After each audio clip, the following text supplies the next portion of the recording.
Hi guys, ഇന്ന് ഞാൻ പള്ളി പോവാണ്. സൺഡേ ആണ്.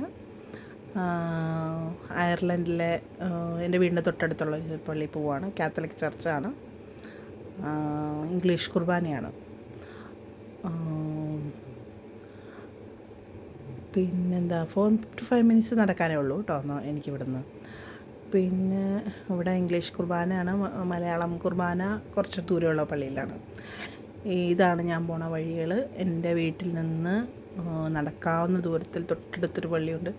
പക്ഷെ ഞാൻ മടി പിടിച്ച് പോകാണ്ടിരുന്നതാണ് കുറച്ച് നാളെ. ഭയങ്കര മടിയായിപ്പം. കുറേ നാളായിട്ട് പള്ളിയിൽ പോകാൻ ഭയങ്കര മടിയായിരുന്നു. പക്ഷെ ഇപ്പം എനിക്ക് പള്ളിയിൽ പോകണമെന്ന് തോന്നി. പള്ളിയിൽ പോയില്ലേ ശരിയാവത്തില്ല. ഭയങ്കര മടിച്ചായി പോകും ഞാൻ. അപ്പോൾ അതേ കണ്ടോ, ഒരു അമ്മാമ്മയൊക്കെ നടന്നു കൊണ്ട് ഒരു വയലിനൊക്കെ കൊണ്ട് നടന്നു പോകണേ. അപ്പോൾ എന്താ പള്ളിയിലേക്ക് എത്തി. ഇതാണ് പള്ളി. ഒത്തിരി പഴയ പള്ളി. അവിടെ കുറേ അപ്പാപ്പനും അമ്മമ്മമാരൊക്കെ ഉണ്ട്. നല്ല ഫ്രണ്ട്ലി ആയിട്ടുള്ള അപ്പാപ്പനും അമ്മമ്മമാരൊക്കെയാണ്. പിന്നെ ഇത് പള്ളിയുടെ എൻട്രൻസിൽ കയറി ഇങ്ങോട്ട് കയറുവാണ്.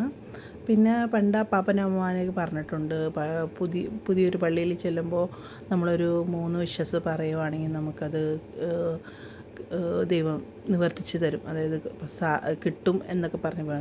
ഞാൻ എന്തായാലും 3 കാര്യങ്ങൾ പ്രാർത്ഥിച്ചിട്ടുണ്ട്. എന്തായാലും കിട്ടുമല്ലോ എന്ന് നോക്കാം കേട്ടോ. എന്തെങ്കിലും അപ്ഡേറ്റ്സ് ഉണ്ടെങ്കിൽ ഞാൻ നിങ്ങളോട് പറയാവേ. അപ്പോൾ അതേ കുർബാനയൊക്കെ കഴിഞ്ഞു. ഞാൻ പുറത്തേക്ക് ഇറങ്ങുവാണ്. അതാ പള്ളി. പിന്നെന്താ, എല്ലാവരും പോയി. ഞാൻ എല്ലാ പുണ്യാളന്മാരെയും വിളിച്ച് പ്രാർത്ഥിച്ചു. പുണ്യാളന്മാരെ ഒറ്റ ഒരാളെ ഞാൻ വെറുതെ വിട്ടിട്ടില്ല. അപ്പം ഞാൻ എല്ലാവരും പ്രാർത്ഥിച്ചിറങ്ങിയപ്പോഴേക്ക് ഇത്രയും സമയം. അപ്പോൾ എല്ലാവരും പോയി. പകുതിയോളം പേര് പോയി. ഇനി വോളണ്ടിയേഴ്സായിട്ടുള്ള കുറച്ച് ആൾക്കാർ മാത്രമേ ഉള്ളൂ. അപ്പോൾ ഗൈസ്, എല്ലാവരും എന്നെ സപ്പോർട്ട് ചെയ്യണം, സബ്സ്ക്രൈബ് ചെയ്യണം, like and comment and share.